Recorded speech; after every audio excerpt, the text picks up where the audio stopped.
భక్తిహీనుల యొక్క కొమ్ము విరుస్తానన్నాడు దేవుడు. కీర్తన గ్రంథము 92వ అధ్యాయము 10వ వాక్యాన్ని మనము చూడగలిగాం. అక్కడ ఏమని రాసి ఉన్నారు అంటే, గురుపోతు కొమ్ము వలె నీవు నా కొమ్ము పైకెత్తితివి, క్రొత్త తైలముతో నేను అంటబడి తిని. దేవునికి స్తోత్రం, హల్లెలూయా. కీర్తనల భాగం అనేటువంటిది చాలా శ్రేష్టమైనవి ప్రియమైనటువంటి దేవుని బిడ్డలారా. ఈ కీర్తనలు అనేటువంటివి మనకి ఎలా ఉంటాయి అంటే, ఉదయకాల సమయం ధ్యానం చేసినప్పుడు ఇవన్నీ కూడా భక్తులకి అంటే మనకి కొంచెం మన గృహాల్లో జరుగుతున్న మన కుటుంబాల్లో పరిస్థితులు ఏవైతే జరుగుతాయో వాటికి రిలేటెడ్గా ఉంటాయి అన్నమాట. ఈ కీర్తనలన్నీ కూడా మనకు దగ్గరగా ఉంటున్నట్లుగా ఉంటాయి. కొన్నిసార్లు ఈ కీర్తన భాగం చదివితే మనసుకు ఎంతో ఆనందంగా అనిపిస్తుంది. ఎవరో మనలను హత్తుకున్నారు, మనల్ని ఓదార్చారు అన్న విధంగా ఈ కీర్తనలు అనేటువంటివి ఉంటూ ఉంటాయి. హల్లెలూయా. సో ఇక్కడ ఈ 92వ కీర్తనలో భక్తుడు ఏమని సెలవిస్తూ ఉన్నాడు అంటే, గురుపోతు కొమ్ము అనేటువంటి అంశాన్ని దేవాది దేవుడు తెలియపరుస్తున్నాడు. వాస్తవానికి ఇంగ్లీష్లో హార్న్ అంటారు, HORN, హార్న్. దీన్నే గనక మనం బైబిల్లో గనక హీబ్రూ వర్డ్ అనేటువంటిది గనక మనం తీసుకున్నట్లయితే, ఆ కొమ్ము అనేటువంటి ఆ పదమునకు హీబ్రూలో ఎలా చెప్పబడింది అంటే కేరన్ అంటారు. ఈ కేరన్ అనేటువంటి పదము నుంచే హార్న్ అంటే ఈ యొక్క కొమ్ము అనేటువంటిది వచ్చిందనమాట. అయితే ఏంటి అసలు ఇది? దీని ద్వారా దేవుడు మనకి ఏమి నేర్పించాలని ఆశపడుతున్నాడు? ఈ యొక్క అంశం ద్వారా దేవాది దేవుడు ఎలా నీతో మాట్లాడాలో పరిశుద్ధాత్మ దేవుడు ఆయన సిద్ధంగా ఉన్నాడు. నిన్ను ఎలా కదిలించాలో, నీ మనసుకు ఎలా హత్తుకోవాలో దేవాది దేవుడు సిద్ధంగా ఉన్నాడు. ప్రియమైనటువంటి దేవుని బిడ్డలారా, హల్లెలూయా. సో చాలా జాగ్రత్తగా గమనించండి. గురుపోతు దీన్ని ఇంగ్లీష్లో వైల్డ్ ఆక్స్ అంటారు. ఇది ఎక్కడ నివసిస్తుంది, ఏ ప్రాంతంలో ఈ గురుపోతు అనేటువంటిది నివసిస్తుంది అంటే, ఇక సరిగ్గా మీకు ఎక్కడ కూడా కనపడదు. నొక్కి పదే చెప్తూ ఉన్నాను అంటే, గురుపోతు యొక్క బరువు దాదాపుగా 190 కిలోలు ఉంటుందంట. 190 కిలోలు కేవలం దాని యొక్క బరువు మాత్రమే. దాని యొక్క కొమ్ములు అనేటువంటివి ఎంత బలముగా ఉంటాయో ఒకసారి మీరు ఆలోచన చేయండి. అది ఎప్పుడైనా సరే దాని ఆకారం చూస్తేనే భయం వేస్తుంది. ఎంతో బలము ఆ కొమ్ములకు ఉంటుంది ప్రియమైనటువంటి దేవుని బిడ్డలారా. ఆ కొమ్ముల వలె దేవాది దేవుడు ఏం చేస్తాడంట, మన యొక్క కొమ్మును ఆయన పైకెత్తుతాడంట. ప్రియమైనటువంటి దేవుని బిడ్డలారా, ఇదే భక్తుడు తెలియపరుస్తున్నటువంటి ఒక మాట. అసలు ఈ కొమ్మును ఎందుకు ఉపయోగించేవాళ్ళో పాత నిబంధన గ్రంథంలో, క్రొత్త నిబంధన గ్రంథంలో ఈ రెండింటి యొక్క పుస్తకములలో బాగా చాలా చక్కగా చెప్పారు. కొమ్ములు గురికి ఉపయోగిస్తారు. దేనికి సాదృశ్యముగా ఉన్నదంటే, పవర్కి, స్ట్రెంగ్త్కి ఇది సాదృశ్యముగా ఉన్నది. శక్తికి, బలమునకు సాదృశ్యముగా ఉన్నది. ఇంకా చెప్పాలి అంటే ఈ కొమ్మును వేరే విధముగా ఎలా పిలుస్తారు, బైబిల్లోనే వేరే విధంగా ఎలా పిలుస్తారంటే, రక్షణ శృంగం అంటే మీకు బాగా తెలుస్తుంది కదా, అర్థమవుతుందండి. రక్షణ శృంగం అని ఎందుకు పిలుస్తారు అంటే, ప్రియమైనటువంటి దేవుని బిడ్డలారా, వారు పాత నిబంధన గ్రంథంలో శత్రువులందరూ కూడా ఉంటారు. అర్థమవుతుందండి. ఈ శత్రువులు చాలా బలవంతుడు, చాలా బలం కలిగిన వాడు. అయితే అలాంటి ఒక శత్రువు నుంచి, ప్రభువా నన్ను రక్షించుము తండ్రి. గురుపోతు యొక్క కొమ్ము ఎంత బలముగా ఉంటుందో శత్రువు యొక్క కొమ్ము కూడా అలాగే అంత బలంగా ఉంటుందంట. సో అలాంటి ఒక దాని దాడి నుంచి, అలాంటి ఒక పరిస్థితి నుంచి నన్ను కాపాడండి ప్రభువా అని ఎప్పుడైతే ఆయన శరణుజొచ్చి ఉంటామో దానిని మనం ఏమంటామంట, రక్షణ శృంగము అంటాం. శృంగము అంటారు. హల్లెలూయా. ఈ కొమ్మును వేరే విధముగా ఏమంటారంట, రక్షణ శృంగం అని కూడా పిలుస్తారు ప్రియమైనటువంటి దేవుని బిడ్డలారా. అయితే ఇది శక్తికి సాదృశ్యముగా ఉన్నది, బలమునకు సాదృశ్యముగా ఉన్నది, అదే విధముగా విజయానికి అది సాదృశ్యముగా ఉన్నది. అర్థమవుతుందండి. ఎందుకు ఈ కొమ్మును ఉపయోగిస్తారో కొంచెం మీకు వివరణ అనేటువంటిది ఇచ్చాను. అయితే ఇప్పుడు ఈ రోజున ఈ కొమ్ము ద్వారా దేవాది దేవుడు ఏమి మనతో మాట్లాడాలని ఆశపడుతున్నాడు, పరిశుద్ధ గ్రంథాన్ని ఒకసారి అందరూ కూడా పరిశీలన చేద్దాం. అదే కీర్తనల గ్రంథంలో నుంచే 75వ కీర్తన 10వ వాక్యాన్ని ఒకసారి మనందరం కూడా పరిశీలన చేద్దాం. భక్తిహీనుల కొమ్ములన్నిటిని నేను విరగగొట్టేదను. అయితే ప్రియమైనటువంటి దేవుని బిడ్డలారా, ఒక కొమ్ము అనేటువంటిది విరగకొట్టబడింది అంటే దానికి అర్థం ఏంటయ్యా అంటే, విరిగిపోయి ఉందంటే, ఆ కొమ్ము అనేటువంటిది విరిగిపోయింది అంటే దాని శక్తి అనేటువంటిది క్షీణిస్తున్నది, దాని శక్తి అనేటువంటిది తగ్గిపోతున్నది, దాని శక్తి అనేటువంటిది లోపిస్తున్నది. ఆ పశువుకు గనక ఆ కొమ్ము అనేటువంటిది గనక విరిగిపోతున్నా కానీ లేకపోతే అది ఊడిపోతున్నా కానీ దాని అర్థం ఏంటయ్యా అంటే అది ముసలితనంలోనికి అది వచ్చేస్తుందంట. ఎలా మారిపోతుందంట? ముసలితనంలోనికి అది వచ్చేస్తుంది. ప్రియమైనటువంటి దేవుని బిడ్డలారా, చాలా జాగ్రత్తగా గమనించండి. ఇలాంటి ఒక సందర్భంలోనే దేవాది దేవుడు తెలియపరుస్తున్నాడు, భక్తిహీనుల యొక్క కొమ్మును నేను విరగొడతాను. ఎందుకు విరగొడతాడు ఆయన? భక్తిహీనతగా ఉంటే దేవునికి ఇష్టమా? భక్తి చేయడం అంటే దేవునికి ఇష్టమా? ఒక వ్యక్తిని ఒక సంతతి వారిని నేను మీకు పరిచయం చేస్తాను. పరిశుద్ధ గ్రంథాన్ని ఒకసారి పరిశీలన చేద్దాం. ఇర్మియా గ్రంథము 48వ అధ్యాయము 25వ వచనంలో, మోయాబు శృంగము ఏంటంట? నరికివేయబడి ఉన్నదంట. ఎందుకని మోయాబు యొక్క కొమ్ము అనేటువంటిది నరికివేయబడింది? మోయాబు యొక్క శృంగము నరికివేయబడింది ఎందుకు అంటే దాని కిందే ఉన్నాయి వచనాలు. మోయాబు యెహోవాకు విరోధముగా తన్ను తాను గొప్ప చేసుకొనును. He don't like that. God never allow. దేవాది దేవుడు ఇష్టపడడు. ప్రియమైనటువంటి దేవుని బిడ్డలారా, దేవుడు ఇష్టపడడు. ఏమి ఇష్టపడడు? మనం వంకర త్రోవల్లో నడిస్తే, మనము దేవునికి విరోధముగా నడిస్తే ఆయనకి ఇష్టం ఉండదు. దేవుడు అంటే నాకు ఇష్టమండి, దేవుడు అంటే నా భక్తి అంటే సరిపోదు. ప్రియమైనటువంటి దేవుని బిడ్డలారా, ఆయనకి ఇష్టమైనటువంటి పనులు కూడా మనము చేయాలి. ఆయనకు విరోధముగా మనం నిలబడడానికి వీలు లేదు. ఈరోజు ఎవరైనా సరే, నువ్వు ఎలాంటి పరిస్థితిలో ఉండనైనా సరే, నువ్వు ఒక అధికారి కావచ్చు, మంచి స్థితిగతులు కలిగినటువంటి వ్యక్తివి కావచ్చు, నువ్వు బలవంతుడు కావచ్చు, నువ్వు కానీ నీ యొక్క నడత దేవునికి విరోధముగా గనక ఉంటే నీ కొమ్మును దేవుడు ఏం చేస్తాడంట? విరిచేస్తాడట. అలాంటి వారి అందరూ కూడా దేనికి సంబంధించిన వారు? భక్తిహీనులకు సంబంధించిన వారు. చాలా జాగ్రత్తగా గమనించండి. దేవుడు తెలియపరుస్తున్నాడు, నేను భక్తిహీనుల యొక్క కొమ్ములను నేను విరగొట్టేదను. విరిచేస్తాడంట ఆయన. ఎందుకంటే దేవునికి విరోధముగా నడుస్తున్నారు చాలామంది వ్యక్తులు కూడా. మోయాబీలందరూ కూడా ఎలా నడుస్తున్నారంటే దేవాది దేవుని యొక్క నడవకోకుండా దేవునికి విరోధమైనటువంటి నడత వారు నడుస్తూ ఉన్నారు. ఈ రోజున క్రైస్తవులు అని పేరు పెట్టుకొని కూడా, దేవుని నమ్ముకుంటున్నాం అని పేరు పెట్టుకొని కూడా, మందిరానికి వస్తూ కూడా దేవునికి విరోధమైనటువంటి పనులు గనక ఎవరైనా చేస్తే గనక వారి యొక్క పరిస్థితి ఎలా మారిపోతుంది? విశ్వాసులుగా ఉంటున్నటువంటి వారు, భక్తిపరులుగా ఉంటున్నటువంటి వారు ఎలా మారిపోతారంట? భక్తిహీనులుగా వారు మారిపోతారు. దేవునికి విరోధముగా నడవకూడదు. ప్రియమైనటువంటి దేవుని బిడ్డలారా, ఆయన మాటకు మనము విధేయత చూపించాలి. ఎన్నో సందర్భాల్లో పాపం చేయాలని తలంపులు వస్తూ ఉంటాయి. దేవునికి వ్యతిరేకంగా మాట్లాడదామని నోటిదాకా వస్తుంది. పాపం చేయాలి, తప్పు చేయాలి, దేవునికి విరోధంగా మాట్లాడాలి అని కొన్ని సందర్భాల్లో మనం ఏం చేస్తూ ఉంటామంటే అలా ప్రవర్తిస్తూ ఉంటాం. ఆలోచన చేయండి. దేవునికి విరోధముగా ఉండి మనం ఏది కూడా చేయలేము. దేవునికి వేరే ఉండి మనం ఏమి కూడా చేయలేము. శపితమైనటువంటి జీవితాన్ని చాలామంది జీవిస్తూ ఉన్నారు.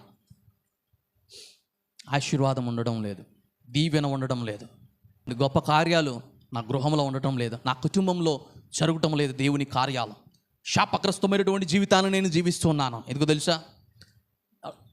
మేబీ మీరందరూ కూడా ఒకవేళ సరి చేసుకోండి, ఒకసారి చూసుకోండి. మీ కుటుంబంలో ఎక్కడైనా విరోధముగా దేవునికి నడుస్తున్నారేమో, విరోధముగా దేవునికి మాట్లాడుతున్నారేమో, దేవునికి విరోధమైనటువంటి కార్యాలు చేస్తున్నారేమో. వారిని వారు హెచ్చించుకున్నారంట. మోయాబీలందరూ కూడా దేవునికి విరోధముగా నడిచి వారిని హెచ్చించుకున్నారు. కాబట్టే మోయాబీలను దేవాది దేవుడు ఏం చేశాడంట? వారి యొక్క శృంగమును ఆయన నరికి వేశాడు. This is the ultimate example to you. Be careful. మనం కూడా ఎలా ఉండాలి అంట?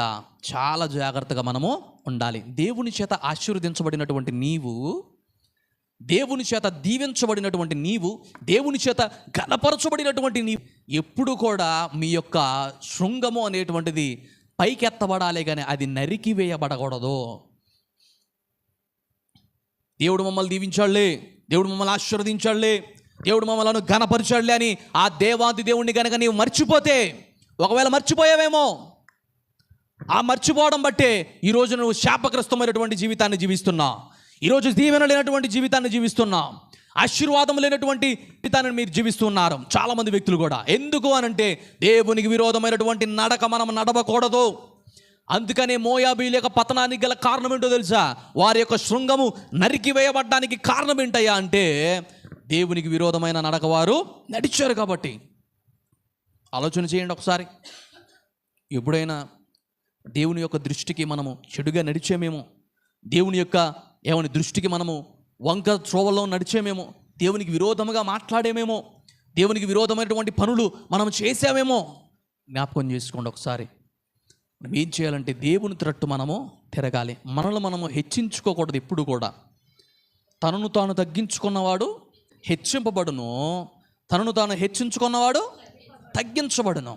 చూడండి, ఈ పరిశుద్ధ గ్రంథంలోనే తెలియజేస్తున్నటువంటి అదే మాటను చూడండి. 75వ కీర్తనలోనే ఏమంటూ ఉన్నాడు అంటే, మరలా ఒకసారి పరిశీలన చేద్దాం. ఆ 75వ కీర్తనలోనే 5 నుంచి చదవండి. పొగరు పట్టిన మాటలాడుకుడి ఎవరికి ఆజ్ఞాపించుతున్నాడంట?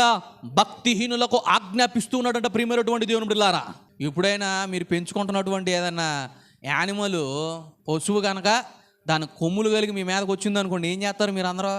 యజమానిపై దాడి చేస్తే దాన్ని ఏం చేస్తారు? ఎవరైనా సరే దాన్ని కంట్రోల్ చేస్తారు. తర్వాత రెండోసారి అది పొడవకోకుండా చేస్తారు, బుద్ధి చెబుతారు దానికి. అటు రీతిగానే దేవునికి గనక విరోధముగా గనక మనము వెళ్తే, దేవునికి వ్యతిరేకంగా కనుక మనం వెళ్తే ఏమవుతుందంటే, మన శృంగము అనేటువంటిది దేన్నైతే మనం చూసి గర్వపడుతున్నామో, దేన్నైతే చూసి మనం అహంకారంతో ఉంటున్నామో, దేన్నైతే చూసి మనం విర్రవిగుతూ ఉన్నామో అది లేకుండా దేవాది దేవుడు చేస్తాడు. చాలా జాగ్రత్తగా ఉండండి. So be careful about that please. చాలా జాగ్రత్తగా ఉండాలి ప్రియమైనటువంటి సహోదరి సహోదరుడా. ఈ రోజున మనకున్నటువంటి శృంగము ఏదైనా సరే, మన శృంగం ఎవరంట?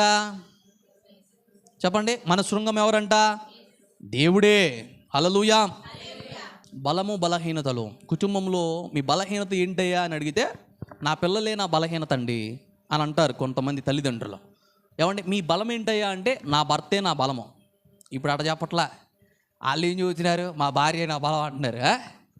మా భార్యే నా బలము, మా పిల్లలే నా బలమని ఇప్పుడు రివర్స్ అయిపోయింది అంతా కూడా. అంతేనా? అంతా కూడా రివర్స్ అయిపోతుంది. సో ఇట్టి రీతిగా మనం తెలియపరుస్తూ ఉంటాం. కానీ ప్రియమైనటువంటి దేవుని బిడ్డలారా, మన శృంగము ఎవరయ్యా అంటే, మన బలము ఎవరంటే, మన కోట ఎవరంటే, మన ఆశ్రయము ఎవరంటే దేవాది దేవుడే. హల్లెలూయా, హల్లెలూయా. ఎవరిని చూసి మీరు అతిశయపడాలి అంటే, రక్షణ శృంగమైనటువంటి దేవాది దేవుని బట్టే నేను అతిశయపడుతూ ఉన్నాను. దేవునికి స్తోత్రం. హల్లెలూయా. ఆస్తిని చూసి కాదు, అంతస్తును చూసి కాదు, పరపతిని చూసి కాదు, లేకపోతే బంధుమిత్రాదుల యొక్క వర్గం యొక్క బలగంతో కాదు. శృంగములు ఏర్పడేది అలా కాదు, దేవుని చేత ఏర్పరచబడాలి మీ యొక్క శృంగం అనేటువంటిది. మోయాబీయులు పతనమవడానికి గల కారణం అదే. వారి యొక్క శృంగము నరికివేయబడ్డానికి కారణం ఏంటంటే అహంకారము, గర్వము. ఈ రోజున ఏ గర్వం అయితే మనకుందో, కొంతమంది అందంగా ఉంటే బాగా అసలు మామూలు వాళ్ళని ఆపలేము అసలకి. ఎలా ఉంటారు? ఏమంటారు? వాళ్ళ అందాన్ని చూసి వాళ్ళు మురిసిపోతూ ఉంటారు. ఏంటో నాకు అర్థం కాదు. వారి డబ్బును చూసి కొంతమంది మురిసిపోతూ ఉంటారు. ఈరోజు ఉంటుంది, రేపు పోతుంది. వాటిని బట్టి మనం అతిశయించడం కాదు, కానీ మన శృంగమయ్యున్నటువంటి దేవాది దేవుని బట్టి మనం అతిశయించాలి. దేవునికి స్తోత్రం. హల్లెలూయా. ఆ కిందే దేవాది దేవుడు ఏమి రాస్తున్నాడు అంటే, నీతిమంతుల యొక్క కొమ్ము హెచ్చింపబడుతుంది, భక్తిహీనుల యొక్క కొమ్ము విరగగొట్టబడుతుంది. భక్తిహీనులు ఎలా ఉన్నారో, భక్తిహీనులు ఎలా తయారవుతారో, భక్తిహీనులుగా ఎలా మారుతారో మోయాబీలను మనం చూసాం. ఇప్పుడు నీతిమంతులు అనేటువంటి వారి యొక్క కొమ్ము అనేటువంటిది దేవాది దేవుడు హెచ్చింపజేస్తాడంట. వారి కొమ్ము దేవాది దేవుడు ఏం చేస్తాడంట? ఆయన హెచ్చిస్తాడు. చూడండి ప్రియమైనటువంటి దేవుని బిడ్డలారా, నీతిమంతులు వారి యొక్క కొమ్ము అనేటువంటి దేవుని చేత హెచ్చింపబడాలి. మనము నీతిమంతులుగా ఉన్నామా? అయితే మన యొక్క కొమ్ము అనేటువంటిది ఎప్పుడు కూడా హెచ్చింపబడాలి. ఆయన మన కొమ్ముని ఏం చేయాలంటే ఎత్తాలి. ప్రియమైనటువంటి దేవుని బిడ్డలారా, పైకెత్తాలి. మన యొక్క కొమ్మును దేవుడు ఏం చేయాలంట? పైకెత్తాలంట. హల్లెలూయా. So first of all we need to know about the horn in the Bible. ఇంకొంచెం డీటెయిల్గా మనకు కొమ్ము గురించి కొన్ని వివరాలు నేను మీతో మాట్లాడడానికి ఇష్టపడుతున్నాను. పరిశుద్ధ గ్రంథాన్ని తెరిచినట్లయితే సమూయేలు మొదటి పుస్తకము 16వ అధ్యాయము మొదటి వాక్యాన్ని మనందరూ కూడా పరిశీలన చేసుకుందాం. నీ కొమ్మును తైలముతో నింపుము. చాలండి. దేనితో నింపాలంట?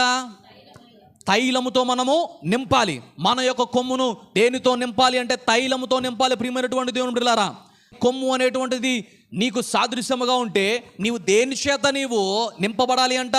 తైలముతో. తైలం అనేటువంటిది దేనికి సాదృశ్యం ఉంది? పరిశుద్ధాత్మ యొక్క అభిషేకానికి సాదృశ్యముగా ఉన్నది. ప్రియమైనటువంటి దేవుని బిడ్డలారా, ఈ తైలముతోనే సమూయేలు ఏం చేసేవాడంటే రాజులను అభిషేకించేవాడంట. ఒక వ్యక్తి రాజుగా అభిషేకించబడాలి అంటే ఈ తైలము తీసుకొని ఎప్పుడైతే వారు దేవుని నామాన ప్రార్థన చేస్తారో వారు అభిషేకించబడతారు. హల్లెలూయా. ఈ రోజున మీరు దేని చేత నింపబడుతూ ఉన్నారు? మీ కొమ్ము అనేటువంటిది తైలము చేత నింపబడుతున్నదా? మీ ఆత్మీయ స్థితిగతులు అనేటువంటివి దేవుని వాక్యం చేత నింపబడుతున్నాయా? దేవుని పరిశుద్ధాత్మ చేత నింపబడుతున్నారా? మీరందరూ కూడా పరిశుద్ధాత్మ యొక్క నడిపింపులో నడుస్తూ ఉన్నారా? దేని చేత నింపబడుతూ ఉన్నారు? ఈ రోజున మీ హృదయం అనేటువంటిది దేని చేత నింపబడుతూ ఉన్నది? యవనస్తులైతే మాకు అది కావాలండి, మాకు ఇది కావాలండి, మాకు సోషల్ మీడియా అనే ప్లాట్ఫామ్ అండి, మాకు వాట్సాప్ కావాలండి, మాకు ఫేస్బుక్ కావాలండి, మాకు ఇన్స్టాగ్రామ్ కావాలండి, మాకు ట్విట్టర్ కావాలండి, ఇవి కావాలి, మాకు అవి కావాలి, లేకపోతే ఒక అందమైనటువంటి ఖరీదైనటువంటి బండి కావాలండి. యవనస్తుల కోరికలు ఇవన్నీ కూడా. ఒక కారు కావాలండి, ఎక్కడో గొప్ప కాలేజీలో ఒక సీటు కావాలండి, లేకపోతే ఉన్నత చదువులు నేను చదవాలండి. కానీ you know one thing, you need to have Holy Spirit anointing. Hallelujah. నీకు ఏం కావాలి అంటే పరిశుద్ధాత్మని యొక్క అభిషేకము కావాలి. ప్రియమైనటువంటి దేవుని బిడ్డలారా, యవనస్తులు తప్పక దేవాది దేవుని అడగండి. He will filled with his spirit. దేవుడు ఏం చేస్తాడంటే తన యొక్క ఆత్మచేత మిమ్మలను నింపుతాడు. ఆయన అంత్యదినములలో నా ఆత్మను మీ మీద కుమ్మరిస్తాను తెలియపరిచాడు కదా దేవుడు. Ask God. ప్రభువా అడగండి, దేవుడిని అడగండి, దేవుడిని అడగండి. వేటి గురించి అడగాలో వాటి గురించి అడగండి,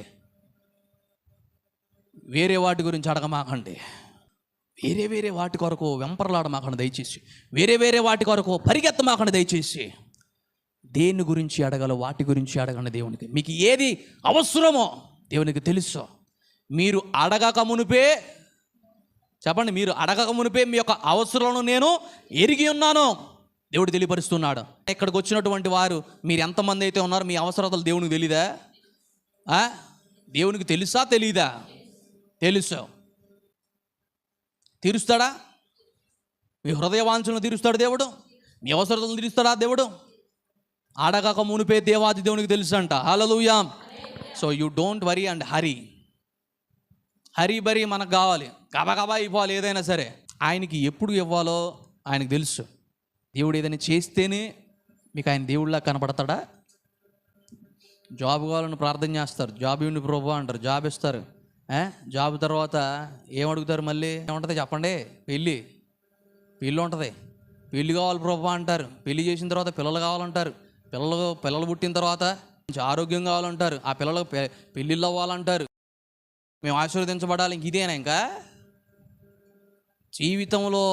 ప్రభువా నా దగ్గర నుంచి నువ్వేం కోరుకుంటున్నావు తండ్రి? నేను ఏం చెయ్యాలని నువ్వు కోరుకుంటున్నావు ప్రభువా అని ఏనాడైనా దేవుణ్ణి అడిగారండి? మీ జీవితంలో ఒక్కసారైనా నేనేం చేయాలని మీరు ఆశిస్తున్నారు ప్రభువా, నా నుంచి మీరు ఏం ఆశిస్తున్నారు తెలియపరచున్న ప్రభువా అని ఎప్పుడైనా దేవుణ్ణి అడిగారా? కానుకలు ఇస్తున్నాం, దశమ భాగం ఇస్తున్నాం, అన్నీ ఇస్తున్నాం. ప్రభువా ఇది తీసుకున్నావు చాలదా? ఇంకా మరి ఇంకేం కావాలి ప్రభువా? I don't want anything except your heart. విరిగి నలిగిన హృదయంలో దేవునికి ఇష్టమైన బలులు. హల్లెలూయా. ఇవేనా దేవుడు కోరుకుంటున్నాడు? మనసు బాగోకుండా, మనసు మారకోకుండా నువ్వు 10,000 కదా 10 లక్షలు ఇచ్చినా దేవుడు కనికరించడు. దేవుడు పదే తెలియపరుస్తున్నాడు. లక్షలు వేస్తూ ఉంటారు చాలామంది వ్యక్తులు. వేలు వేస్తూ ఉంటారు కానుకలు, వందలు వేస్తూ ఉంటారు కానుకలు. కానీ వారి బ్రతుకులో ఏమున్నదా అంటే మార్పు ఉండదు. దేవుడు డబ్బు కోరుకుంటున్నాడా? నీకంటే శ్రీమంతుడు ఆయన, ఇంకేమిస్తావు నువ్వు ఆయనకి? శ్రీమంతుడైనటువంటి దేవుణ్ణి ఆరాధిస్తున్నాం, శ్రీమంతుడైనటువంటి దేవుణ్ణి పూజిస్తున్నాం. ఆ శ్రీమంతుడిగా నువ్వు ఇస్తే ఏముంటుంది ఇంకా అక్కడ? దేవుడు అది కోరుకుంటున్నాడా? లేదు కదా. దేవుడు ఏం కోరుకుంటూ ఉన్నాడు అంటే నీ మనస్సును ఆయన కోరుకుంటూ ఉన్నాడు. మనస్సు మారుకోకుండా ఎన్ని ప్రార్థనలు చేసిన వృధానే, మనస్సు మారుకోకుండా ఎన్ని ఉపవాసములు ఉండే వృధానే. ఉపవాసం ఉండి కన్నీటితో ప్రార్థన చేస్తే సరిపోదు ప్రియమైనటువంటి దేవుని బిడ్డలారా. You need to change your heart. నీ హృదయాన్ని నువ్వు మార్చుకోవాలి, నీ ప్రవర్తనను నువ్వు మార్చుకోవాలి, నీ పరిస్థితులను మార్చుకోవాలి, నీ నడకను నీవు మార్చుకోవాలి, నీ చూపును మార్చుకోవాలి, నీ ప్రవర్తన అంతను కూడా దేవుని అధికారముగా నీవు ఒప్పుకోవాలి. హల్లెలూయా. ఆధ్యాత్మికంగా రోజున మీరు ఆశీర్వదించబడకపోవచ్చు, దీవించబడకపోవచ్చు. దానికి కారణం ఏంటి? దేవునికి విరోధమైన నడక కాదా? నీతిమంతులమే కదా, నీతిమంతులను పిలువబడ్డాం కదా. అయినను ఎందుకని ఈ యొక్క ఆలస్యము? దేవునికి తెలుసు కదా ఎప్పుడు ఇవ్వాలో, నీకు దేవునికి తెలుసు కదా ఎప్పుడు నీకు సమకూర్చాలో, అన్నీ కూడా తెలుసు. సమయం వచ్చినప్పుడు నీవే గంతులు వేస్తూ దేవాది దేవుని స్తుతిస్తా. హల్లెలూయా. నమ్మిన ప్రతి ఒక్కరు కూడా దేవాది దేవుని స్తుతులు చెల్లిద్దాం. హల్లెలూయా. ఆ సమయం వచ్చినప్పుడు నిన్ను పట్టుకునేవాడు ఎవడు ఉన్నాడు? ఇంకా దేవుడు ఆయన నీ జీవితంలో గొప్ప కార్యం చేసినప్పుడు ఆ సమయానికి మీ ఆనందానికి అవధులు హద్దులు ఏవి కూడా ఉండవంట. అవధులే ఉండవు మీ ఆనందానికి. పట్టరాని ఆనందము, పట్టరాని సంతోషము మీ జీవితంలో దేవుడు మీకు అనుగ్రహిస్తాడు. హల్లెలూయా. ఆలస్యం అవుతుందని ఏదో మీరు బాధపడాల్సిన అవసరం మీకు లేదు. ఆనందంగా ఉండండి, సంతోషంగా ఉండండి. దేనిని బట్టి ఆనందించాలి? దేనిని బట్టి స్తుతించాలి? ఆయన ఏదో మీకు ఇస్తాడనే, అది ఏదో ఆశించి మనం ఆనందించాలనా? లేదు కదా. ప్రభువా, ఈ రోజున నా మనసు మార్చుకున్నాను. ఇదివరకు నేను బూతులు మాట్లాడాను, కానీ ఇప్పుడు నేను మాట్లాడలేదు ప్రభా. నీలోకి వచ్చి ఉన్నాను ప్రభా, నీలో అంటుకట్టబడి ఉన్నాను తండ్రి. నేను నా బ్రతుకును మార్చుకున్నాను ప్రభా. ఒకానొక సందర్భంలో నన్ను అందరూ కూడా తిట్టారు, ఈరోజు గౌరవిస్తున్నారంటే నీలోనికి నేను వచ్చాను కాబట్టి. ఒకానొక సందర్భంలో నేను అనేక ప్రాంతాల్లో చెడు నడక నడిచాను, కానీ ఇప్పుడు అటు రీతిగా నేను నడవడం లేదు ప్రభువా. ఎందుకు అనంటే నీలో నేను అంటుకట్టబడి ఉన్నాను తండ్రి. హల్లెలూయా. ఇలా మనం ఏం చేయాలంటే నీ మనసు మార్చుకొని ఉపవాస ప్రార్థన చేయి. ఎందుకు కార్యాలు జరిగించడు దేవుడు? నీ మనసు మార్చుకొని దైవ ధ్యానం చేయి. దేవుడు ఎందుకు నీతో మాట్లాడ్డు? చాలామంది ప్రశ్న ఏంటంటే, ప్రభువా నీ మందిరానికి వచ్చి నువ్వు నాతో మాట్లాడలేదు ప్రభువా. ఏంటయ్యా, అనేక కొన్ని కిలోమీటర్ల ప్రయాణం చేసి నేను వచ్చినా కానీ నీవు నాతో మాట్లాడలేదు ప్రభువా. ఎందుకయ్యా? మనస్సు మారకోకుండా ఇవన్నీ సాధ్యమవుతాయి. మనస్సును మార్చుకోవాలి, ప్రవర్తనను మార్చుకోవాలి, మన చూపును మనము మార్చుకోవాలి. అయితే నీతిమంతుల యొక్క కొమ్ము అనేటువంటిది హెచ్చింపబడుతుందంట. దేవునికి స్తోత్రం. హల్లెలూయా. హల్లెలూయా. సమూయేలు ఏం చేశాడంటే దావీదును అభిషేకించడానికి ఆ కొమ్మును దేంతో నింపాడంట?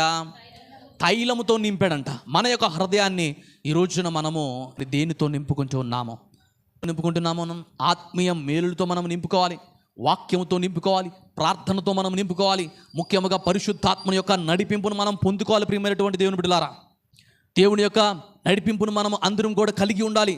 పరిశుద్ధాత్మని యొక్క నడిపింపు మనకు కావాలి. ప్రభువా, పలానా చోటుకి నన్ను వెళ్ళమంటావా? వద్దా. ప్రభువా, ఈ పని చేయనా? వద్దా. అయ్యా, ఈ కార్యం తలపెట్టనా? వద్దా. పలానా ప్రాంతానికి వెళ్తున్నాను, నీ సెలవు ఉందా లేదా అని దేవుణ్ణి మనము అడగాలి. హోలీ స్పిరిట్ ఫాదర్ తెలియపరుస్తాడు, సమస్తమును కూడా బోధిస్తాడంట ఆయన నీకు. నువ్వు ఎక్కడికి వెళ్ళాలి, ఎక్కడ కూర్చోవాలి, ఎక్కడ మాట్లాడాలి అంతా కూడా ఎవరు నడిపిస్తారంట? పరిశుద్ధాత్మ దేవుడు నడిపిస్తాడంట. హల్లెలూయా. హల్లెలూయా. ఈ రోజున మీరందరూ కూడా ఇక్కడ నడిపించబడ్డానికి కారణం ఏంటయ్యా అంటే, ఓరకనే మీరు వచ్చేసి కూర్చున్నారా? ఓరకనే మీరు ఏమన్నా నడుచుకుంటూ వచ్చారా? చెప్పండి. దేవుడే కదా మిమ్మల్ని నడిపించింది, పరిశుద్ధాత్మ దేవుడే కదా మిమ్మల్ని నడిపించింది. ఈరోజు నడిపించబడుతున్నటువంటి మీరు ధన్యులంట. హల్లెలూయా. ధన్యకరమైనటువంటి జీవితాన్ని మనము జీవిస్తున్నాము. ఎందుకంటే దేవుడు నీతోనే ఉన్నాడు. తైలముతో మనము మన యొక్క హృదయమును పరిశుద్ధాత్మ యొక్క అభిషేకం చేత మనము నింపబడాలి. ఈ రోజున ఎందరైతే దేవుణ్ణి అడుగుతారో ధారాళముగా దేవుడు వారికి నీ అభిషేకాన్ని నాపై కుమ్మరించండి తండ్రి అని నువ్వు దేవుణ్ణి గనక అడిగితే ఖచ్చితంగా ఆయన నిన్ను అభిషేకిస్తాడు ప్రియమైనటువంటి దేవుని బిడ్డలారా. అదే విధముగా ఈ యొక్క కొమ్మును, రెండవదిగా ఈ యొక్క కొమ్మును దేనికి ఉపయోగిస్తారో ఒకసారి మనందరం కూడా పరిశీలన చేద్దాం. ఇది బలమునకు సాదృశ్యముగా ఉన్నది. ఈ కొమ్ము అనేటువంటిది దేనికి సాదృశ్యంగా ఉన్నదంట? బలమునకు, శక్తికి ఇది సాదృశ్యంగా ఉన్నది. చూడండి, సమూయేలు రాసినటువంటి అదే పుస్తకంలో నుంచి 2వ పుస్తకము 22వ అధ్యాయము మొదటి 3 వాక్యాలను మనందరం కూడా పరిశీలన చేద్దాం. నా రక్షణ శృంగము. హల్లెలూయా. ఏమని సెలవిస్తున్నాడంట? నా రక్షణ. ఎవరి గురించి చెప్తున్నాడంట? దేవాది దేవుని గురించి చెప్తున్నాడు. ఆయన బలము. గొలియాతును చూసి భయపడ్డా? ఎలుగుబంటిని చూసి భయపడ్డా? సింహాన్ని చూసి భయపడ్డా? దేన్ని చూసి భయపడలేదు. మరి మీరెందుకు అంత భయపడుతున్నారు? మనం భయపెట్టే వాళ్ళలా ఉండాలా? హల్లెలూయా. భయపడే వాళ్ళకలా కాదు, భయపెట్టే వాళ్ళకలా ఉండాలి. జనాభాను కాదు, కూర్చోడానికి, చక్కగా నిలబడడానికి, చక్కగా నీ కుటుంబంతో హ్యాపీగా ఉంటూ ఉన్నామంటే దానికి కారణం ఏంటో తెలుసా? దేవుడు నీ కొరకు ఆయన ఎన్నో అవమానాలు, నిందలు ఆయన భరించాడు కాబట్టి ఈరోజు దేవుడు నీకు ఘనతను ఆయన అనుగ్రహించాడు. హల్లెలూయా. ప్రియమైనటువంటి దేవుని బిడ్డలారా, ఒక్కసారి మీరు గమనించండి. దేవాది దేవుని యొక్క భక్తులు తెలియపరుస్తున్నటువంటి మాట, సౌలు తరుముతూ ఉండగా దావీదును ఎన్నోసార్లు రక్షించాడంట దేవుడు. అలాంటి ఆశ్రయదుర్గమైనటువంటి ఆ దేవుణ్ణి ఆయన కృతజ్ఞతాస్తుతులు చెల్లిస్తున్నాడు. ఈ రోజున నీవు దేవుని కృతజ్ఞతాస్తుతులు చెల్లించావా? దాదాపుగా ప్రతిరోజు కూడా 2 లక్షల పైగానే చనిపోతున్నారంట. 2 లక్షలకు పైగా. కానీ వారిలో మనం లేమే. మనం బ్రతికే ఉన్నాం కదా. ప్రభువా థ్యాంక్స్ తండ్రి, ప్రభువా ఈరోజు నాకు ఇలాంటి జీవాన్ని ఇచ్చినందుకు నీ కృతజ్ఞతాస్తుతులు చెల్లిస్తూ ఉన్నాను ప్రభువా అని నీవు దేవునికి ఏమండి స్తుతులు చెల్లించాలి. ప్రియమైనటువంటి దేవుని బిడ్డలారా, ఆయన ఎన్నో అపాయాల నుంచి నిన్ను కాపాడాడు, ఎన్నో మరణ పడకల నుంచి నిన్ను లేపాడు, ఎన్నో పరిస్థితులు గుండా నిన్ను ఆయన విడిపించాడు, తప్పించాడు, నీకు ఈ రోజున విజయాన్ని ఆయన అనుగ్రహించాడు. So you need to tell thank God. ప్రభువా నీ కృతజ్ఞతాస్తుతులు నేను చెల్లిస్తున్నాను ప్రభువా. ఉదయం నుంచి సాయంత్రం దాకా కష్టపడి పనిచేస్తున్నటువంటి ఒక వ్యక్తి అలసట చేత బారిన వచ్చి ఒక చెట్టు క్రింద పడుకున్నాడంట. బాగా అలసిపోయాడు. ఎంతగానో అలసిపోయి పని చేసి చేసి అలసిపోయి పడుకున్నాడంట. ఆ చెట్టు క్రింద పడుకున్నప్పుడు పైనుంచి ఒక 2 మామిడి పళ్ళు ఆయన నెత్తి మీద టపీమని పడినాయి అంట. పడంగానే నిద్రలో జారుకున్నాడు కదా, ఒక్కసారిన ఉలిక్కిపడి లేచాడంట. తిట్టుకుంటున్నాడంట. ఎందుకు తిట్టుకుంటున్నాడంటే ఏమండి తన నిద్ర డిస్టర్బ్ అయిపోయింది కాబట్టి. దేవుణ్ణి అడుగుతున్నాడు, ప్రభువా నీకు ఇది ఏమైనా న్యాయమేనా ప్రభువా? పొద్దున్నుంచి కష్టపడి పని చేశాను తండ్రి, చెమటోర్చి పని చేశాను ప్రభువా, కొద్దిసేపు విశ్రాంతి తీసుకుందామని వస్తే ఏంటయ్యా ఈ గాలి, ఈ చెట్టు, ఈ మామిడి పళ్ళు అని దేవుణ్ణి మనోడు ఏం చేశాడంటే తిట్టుకుంటున్నాడంట. దేవుణ్ణి తిడుతూ ఉన్నాడు, సనుగుతూ ఉన్నాడు, దేవుని మీద సనుగుతూ ఉన్నాడు, గొనుగుతూ ఉన్నాడు. అదే సమయంలో మరలా పైనుంచి 2 తాసుపాములు పడినాయి అంట కింద. పడంగానే ఇంకంతే ఆడ నుంచి మనవాడు పరారు. ఒక్కసారిగా ఒక్క గెంతి అక్కడి నుంచి పరిగెత్తాడంట. పరిగెత్తిన తర్వాత దారి మధ్యలో ఏం చదువుతున్నాడంటే, ప్రభువా ఇందాక నేను అన్నాను కదా వాటన్నిటిని క్షమించు ప్రభువా.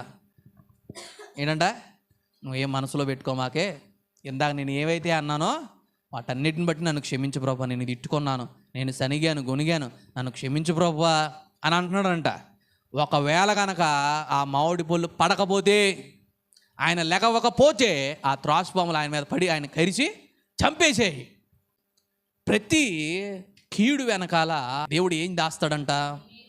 మేలుని దేవుడు దాస్తాడంట. ఈరోజు నువ్వు కష్టపడచ్చు, ఈరోజు నువ్వు శ్రమ పడవచ్చు, ఈరోజు నువ్వు ఇబ్బందులు పడవచ్చు, కానీ రేపు ఒక రోజు అనేటువంటిది నీ కోసం దేవుడు దాచి ఉంచాడు. ఆ దాచి ఉంచిన రోజు ఏంటో తెలుసా? ధన్యకరమైనటువంటి రోజు. దేవుడు నీ కొరకు మేలును దాచి ఉంచాడు ఆ రోజున. ఆ రోజు నీ యొక్క జీవితంలోకి రావాలి అంటే దేవాది దేవుని కృతజ్ఞతాస్తుతులు నీవు చెల్లించాలి. ఈ శోధనలను బట్టి నీవు కృతజ్ఞతాస్తుతులు చెల్లించాలి. కష్టాలు వచ్చినాయని దేవుని కృతజ్ఞతాస్తుతులు మనము చెల్లించాలి. అవునా? శ్రమలు వస్తే నిజంగా మీరు దేవునికి థ్యాంక్స్ చెప్తారా? దేవుడు కష్టాలు పెట్టినప్పుడు దేవుని కృతజ్ఞతాస్తుతులు చెల్లించాడంట యోబు. శోధనలు వచ్చినప్పుడు దేవునికి కృతజ్ఞతాస్తుతులు చెల్లించిన గొప్ప యథార్థవంతుడండి యోబు. ఎవ్వరు కూడా లేరు. Nobody in this world except Job. యోబు మాత్రమే. అన్ని పోయినాయి కదా, చెమటోర్చి ఎవరిని సంపాదించుకున్న సంపద అంతా కూడా ఒక్కసారిగా బూడిద పాలైపోయింది. అంతా కూడా కుటుంబాన్ని పోగొట్టుకున్నాడు, పిల్లలను పోగొట్టుకున్నాడు, తాను సంపాదించిన సంపాదన అంతా కూడా పోయింది. యోబు పరిస్థితిలో మీరుంటే ఏం చేసేవాళ్ళు చెప్పండి? చెప్పండి. యోబు పరిస్థితిలో మీరుంటే, యోబు స్థితిగతుల్లో మీరుంటే ఏం చేసేవాళ్ళు? ఏ ఊళ్ళేలు ఏ అని పక్కన పెట్టేసేసి ఈ రోజున జనశ్రమంతిలో కలిసిపోయేవాళ్ళు చాలామంది వ్యక్తులు కూడా. అందరూ బ్రతుకుతున్నారు, నేను కూడా బ్రతుకుతా అని కలిసిపోయేవాళ్ళు చాలామంది వ్యక్తులు కూడా. కానీ యోబు అలా కాదు. తన యథార్థతను చచ్చిపోయేంత వరకు విడిచిపెట్టలేదు. ఇంక లేదు, అయిపోయింది, లాస్ట్ స్టేజ్ వరకు వెళ్ళిపోయాడు. అంత భయంకరమైనటువంటి రోగం అనేటువంటిది వచ్చింది. ఒళ్ళంతా కూడా కురుపులు వచ్చేసినాయి.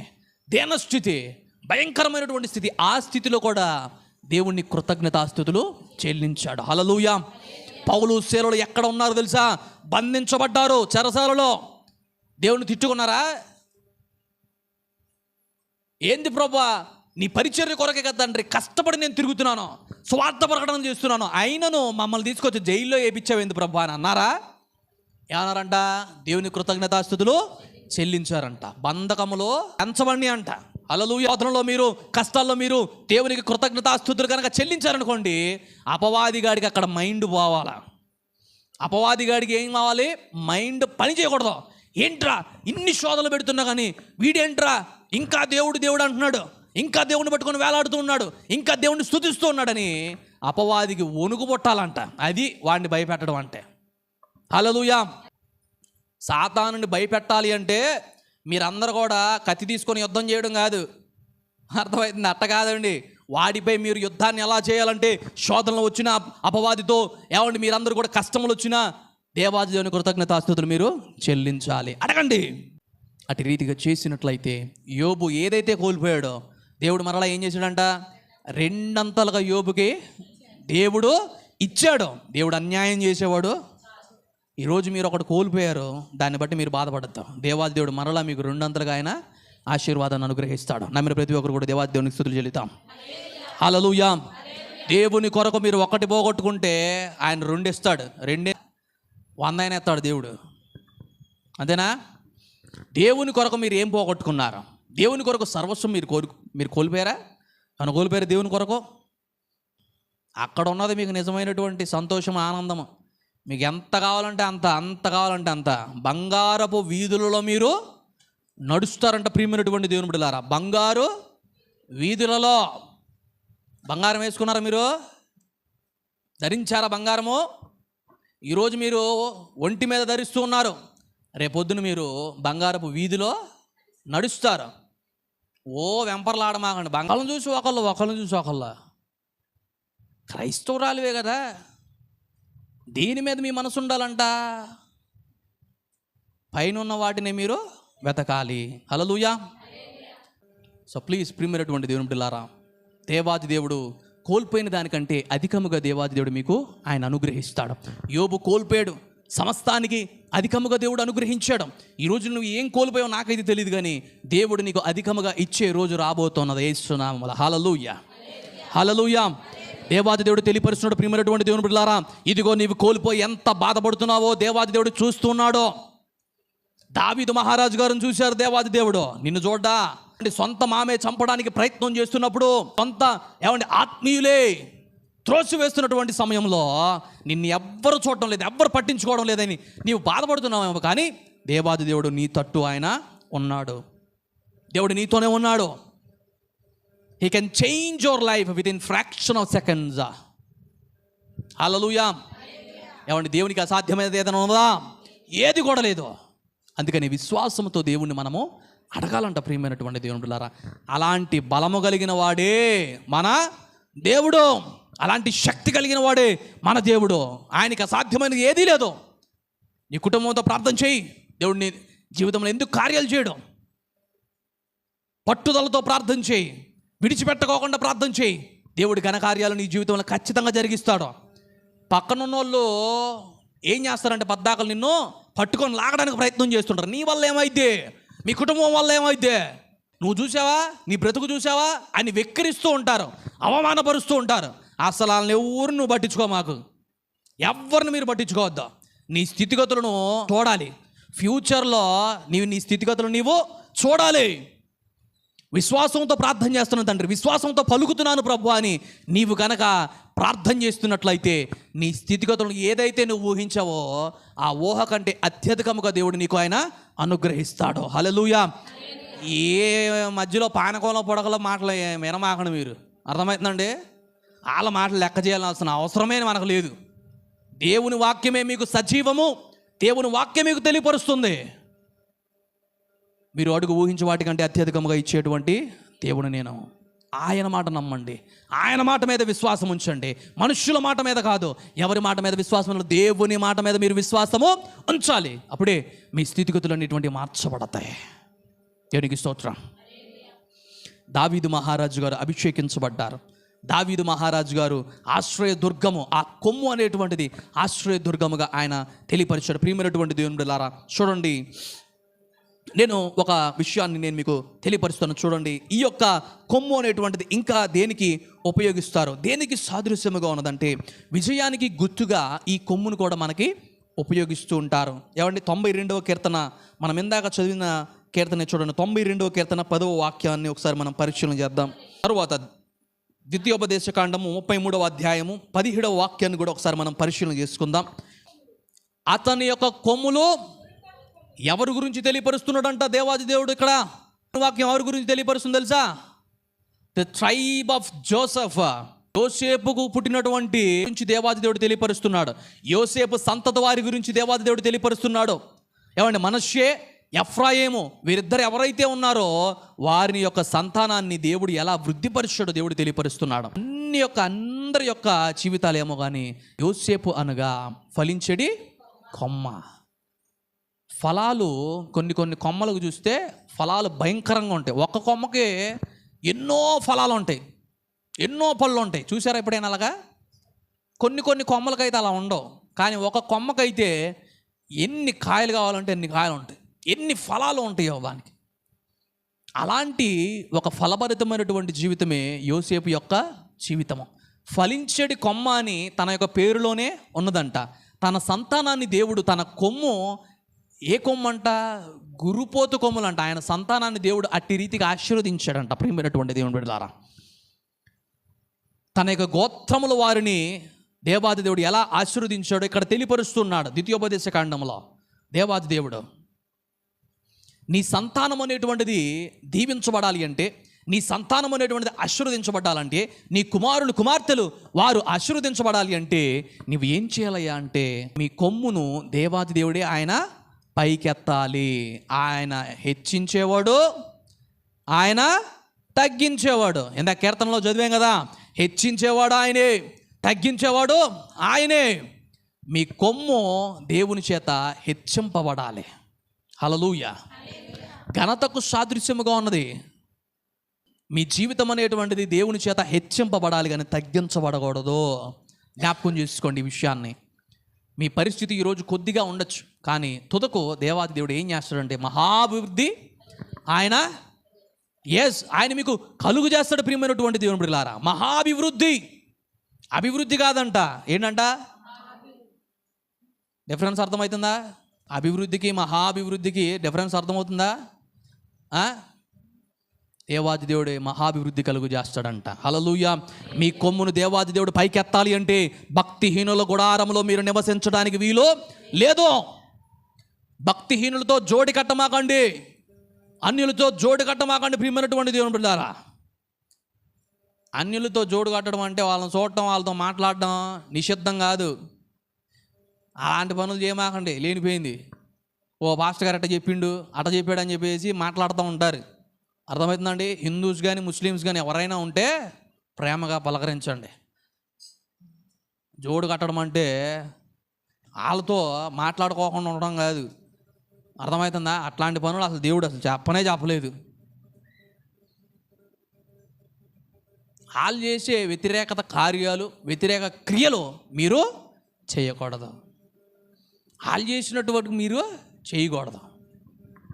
అది దేవాది దేవుడు తెలియపరిచేది. ప్రియమైనటువంటి దేవుని బిడ్డలారా, విజయానికి సాదృశ్యంగా ఉన్నదంట ఈ కొమ్ము అనేటువంటిది, ఘనతకు సాదృశ్యంగా ఉన్నదంట.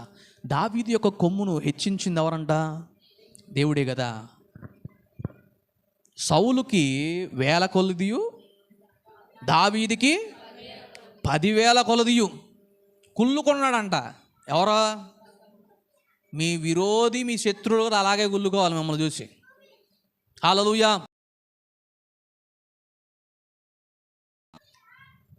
ఎందుకు కోపం వచ్చింది? ఎందుకు ఈర్ష్య వచ్చింది? సౌలుకి ఎందుకు అసూయ వచ్చింది? నాకు 1000, ఆయనకు 10,000. ప్రజలందరూ కూడా గుమ్మిగూడారు. సౌలు కంట 1000 కొలిదంట, దావీదికి 10,000. కోపం రాదా? ఒళ్ళు మండిపోయి ఉంటుంది మనోడికి, బాగా చాలా కోపం వచ్చేసింది. అందుకనే అతను ఎప్పుడైతే అతను కొమ్ము అనేటువంటిది హెచ్చింపబడటం చూసి అంత మామే తట్టుకోలేపాడు. అలాంటి పరిస్థితుల్లో మనం ఉండకూడదు. సౌలు వలె అసలు మనము ఉండకూడదు. అలాంటి మనస్తత్వం మనకి రాకూడదు. ప్రియమైనటువంటి దేవుని బిడ్డలారా, భక్తిహీనుల యొక్క కొమ్ము విరుస్తానన్నాడు దేవుడు. వాస్తవానికి రాజు అవ్వాల్సినటువంటి క్వాలిటీస్ అన్నీ కూడా, రాజు అవ్వాల్సింది ఎవరంట? సౌలు యొక్క సంతానం రాజు అవ్వాలి. ఎందుకంటే బెన్యామీను గోత్రికుడైనటువంటి ఆ యొక్క సౌలు తన యొక్క కుమారుడు, తన యొక్క సంతానం అనేటువంటిది రాజుల నుంచి రావాలి. కానీ అక్కడే విరగొట్టబడ్డాడు. తన కొమ్ము అనేటువంటిది విరగొట్టబడింది. ఎందుకో తెలుసా? భక్తిహీనత ఆయన నడిచాడు కాబట్టి. భక్తిహీనుల గుడారములో భక్తిహీనుల యొక్క త్రోవను ఆయన ఎవరిని సెలెక్ట్ చేసుకున్నాడు కాబట్టి, ఈరోజు కనుక నీవు క్రైస్తవునిగా పేరు పెట్టుకొని కూడా దేవుని నమ్మిన ప్రజలుగా మీరు జీవిస్తూ కూడా భక్తిహీనులలాగా మీరు ప్రవర్తిస్తే కనుక మీ కొమ్ములు కూడా విరచడానికి దేవాది దేవుడు ఆయన ఆలస్యం చేయడు. జ్ఞాపకం చేసుకోండి ఈ విషయాన్ని. చాలా జాగ్రత్తగా ఉండాలి. Christianity is not easy thing. యేసయ్యను నమ్ముకోవడం అంటే ఏందంట? కత్తి మీద సాము. అన్ని ఆశీర్వాదాలు వచ్చేస్తాయి, అన్ని దీవెనలు వచ్చేస్తాయి, ఓ కష్టాలన్నీ తీర్చేస్తాడు, శ్రమలన్నీ పోతాయి. ఓ నాయనా, పాస్టర్లు ఇయే బోధలో ఈ చెప్పరు, అలాంటివి చెప్పరు. ఎందుకంటే మానేస్తారు కాబట్టి. లేదు ప్రియమైనటువంటి, మీరు దేవుని దృష్టిలో బలవంతులుగా ఉండాలని దేవుని కోరిక, బలహీనులుగా ఉండడం కాదు. వేరే మాట ఉంది, అది చెప్పకూడదు. అలా ఉండాలని దేవుడు ఇష్టపడటం లేదు. మీరు బలవంతులుగానే ఉండాలి. హల్లెలూయా. అందుకనే దేవుడు మిమ్మల్ని బలపరచాలంటే ఫస్ట్ టైం దేవాది దేవుడు ఏం చేస్తే మిమ్మల్ని ఆయన విరుస్తాడంట. ఏమంటే కష్టాలు, శ్రమలు, శోధనలు ఇవన్నీ కూడా వస్తాయి. ఏమండి, శోధనించబడిన మీదకి నేను సువర్ణముగా మారెదను. శోధన శోధన శోధన శోధన వస్తూ ఉంటాయి. అయితే మీరు ఎలా మారుతారంటే సువర్ణముగా మీరు మారిపోతారంట. హల్లెలూయా. అప్పుడు మీకు విలువ ఎక్కువ ఉంటుంది. ఏమండి, ఎక్కడో మట్టిలో మాణిక్యములో ఉండవలసినటువంటి మీరు, కేర్ ఆఫ్ అడ్రస్ లేనటువంటి మీరు, బంగారాన్ని శోధించబడక మునుపు మట్టితో, ఏమండి, అదంతా కూడా చెత్తా చెదరంతో నిండినప్పుడు అది ఎక్కడ ఉన్నదంట? ఎక్కడో భూమి లోపల ఉన్నది. దాన్ని తవ్వి తీసి దాన్ని బాగా క్లీన్ చేసి నీట్గా దాన్ని ఎక్కడంటే ఇబ్బంది కొలిమిలో వేసినప్పుడు దాని రూపం అనేటువంటిది చివరికి దాన్ని చల్లార్చిన తర్వాత, దానికంటూ ఒక రూపు వచ్చిన తర్వాత దాన్ని ఏడ పెడతారు? ఏసీలో పెడతారు. రైట్? అంతే కదా. కళ్యాణ వరసలో లేదా ఏసీ? వెళ్ళారా? ఏమండి, ఎంత ఇబ్బంది కొలిమిలో ఆ బంగారం ఉన్నదో, దాని తరువాత మిమ్మల్ని ధరించుటకు, మిమ్మల్ని కొనుటకు ఎవరు వస్తారంట? గొప్ప గొప్ప వ్యక్తులు వస్తారంట. ప్రియమైనటువంటి దేవుని బిడ్డలారా, హల్లెలూయా. ఎందుకురా అనేటువంటి మిమ్మల్ని కూడా మీ దగ్గరికి ఎవరు పరిగెత్తుకుంటూ వస్తారంట? ఏమండి, రాజులను సహితము కదిలించగలిగినటువంటి శక్తి, ఏమండి, మీ యొక్క ప్రార్థనలకు మీకు ఉన్నత. ప్రియమైనటువంటి దేవుడు, that is the power of God. Hallelujah. పరిగెత్తుకుంటూ వచ్చేటువంటి విధంగా దేవాది దేవుడు చెయ్యగలడు. He can do all things in your life. మీ జీవితంలో ఏదైనా ఆయన చేయగలుగుతాడు. ప్రియమైనటువంటి దేవుని బిడ్డలారా, చాలా జాగ్రత్తగా గమనించండి. దేవుడు విజయాన్ని నీకు అనుగ్రహించాలి అంటే దావీదుకు దేవుడు విజయాన్ని అనుగ్రహించాడు. ఫిలిస్తీయులపై జయము, మోయాబీలపై జయము, అమోరీయులపై జయము. ఈ జయాలన్నిటిని కూడా దావీదుకి ఎవరు అనుగ్రహించారంట? దేవాది దేవుడే అనుగ్రహించాడంట. నీవు హెచ్చించబడాలా, నీ కొమ్ము పైకెత్తబడాలి అంటే నీవు ఏం చేయాలంటే దావీదు వలె దేవుని దగ్గర అణిగిమణిగి ఉండాలి. దావీదు వలె నా హృదయానుసారుడు అని పేరు నీవు పొందాలి. ప్రియమైనటువంటి దేవుని బిడ్డలారా, ఆఖరిగా ఈ ఒక్క మాట చెప్పి నేను ముగించడానికి ఇష్టపడుతున్నాను. లూకా సువార్త 1:69 వాక్యాన్ని మనందరం కూడా పరిశీలన చేద్దాం. లూకా సువార్త 1:69 వాక్యంలో ఈ కొమ్ము అనేటువంటిది దావీదు వంశంలో నుంచి ఒక కొమ్ము అనేటువంటిది పైకెత్తబడిందంట. ఆ పైకెత్తబడినటువంటి కొమ్ము ఏదో ఒక్కసారి మనందరం కూడా పరిశీలన చేద్దాం. ఎస్, ఆయన తన ప్రజలకు దర్శనమిచ్చి వారికి ఏం కలుగు చేశాడంట? విమోచన కలుగు చేశాను. తన సేవకుడైన దావీదు వంశమునందు చూసారా, రక్షణ శృంగమును అనగా మన శత్రువుల నుండి, మన ద్వేషించు వారందరి నుండి ఏం కలుగు చేశాడంట? రక్షణ కలుగు చేశాడంట. ఎవరైనా మన ప్రభు అయినటువంటి యేసుక్రీస్తు ప్రభువారు. హల్లెలూయా. దావీదు వంశములో నుంచి ఒక కొమ్ము రక్షణ శృంగం అనేటువంటిది వచ్చిందంట. ఆ రక్షణ శృంగం ఎవరో తెలుసా? నీవు నమ్ముకుంటున్నటువంటి, పూజిస్తున్నటువంటి, ఆరాధిస్తున్నటువంటి నజరేయుడైనటువంటి యేసుక్రీస్తు ప్రభువారు. హల్లెలూయా. ఆయన మనకేం చేశాడంట? రక్షణను తెచ్చాడంట. ఈరోజు నీవు రక్షించబడ్డావా? దానికి కారణం దేవుడే. ఆయన పైకెత్తబడ్డాడు కొమ్ముగా. ఆయన కల్వరి శిలువలో ఆయన పైకెత్తబడ్డాడు కాబట్టి ఈరోజు నువ్వు ఇక్కడ కూర్చున్నావు. కల్వరి శిలువలో ఆయన మరణించాడు కాబట్టి ఈరోజు నువ్వు సజీవంగా ఉన్నావు. నువ్వు, నీ కుటుంబము, నీ బిడ్డలో, మీరందరూ కూడా దేవుని యొక్క దృష్టిలో ఏమండి ఆనందంగా, సంతోషంగా ఆయన సన్నిధానంలో ఏమండి నిమ్మలంగా ఉన్నారు అంటే ప్రభు అయిన యేసుక్రీస్తు ప్రభు ఆయన నీకు రక్షణను కలుగు చేశారు. ఆయన అనుగ్రహించిన ఈ రక్షణను బట్టి మీ శత్రువుల నుండి కూడా దేవుడు ఏం చేశాడో? మిమ్మల్ని విమోచించాడు. విమోచించినటువంటి దేవునికి కృతజ్ఞతాస్తుతులు చెల్లించావా? నీ కొమ్ము అనేటువంటిది పైకెత్తబడాలి అంటే దావీదు వలె మనం ఏం చేయాలంటే ఎడల అంటే వినయంతోనూ విధేయతోనూ మనము ఉండాలి. భక్తిహీనుల వలె మనము ఉండకూడదు. దావీదు యొక్క కొమ్ము అనేటువంటిది దేవాది దేవుడు హెచ్చించాడు కాబట్టే యేసుక్రీస్తు ప్రభు వారిలో అది వర్ధిల్లినది. అది కదల్చబడలేదంట. ఆ సింహాసనం అనేటువంటిది, ఆ కొమ్ము అనేటువంటిది విర్రగొట్టబడలేదు. విరగొట్టబడినటువంటి కొమ్ములు ఏముంటో తెలుసా? భక్తిహీనుల యొక్క కొమ్ములు మాత్రమే విరగొట్టబడతాయి. మనం భక్తిహీనులుగా కాక నీతిమంతులుగా, భక్తి పరులుగా మనందరం కూడా దేవుని యొక్క దృష్టిలో అందరం కూడా ఉందుము గాక. ప్రార్థన చేసుకుందాం.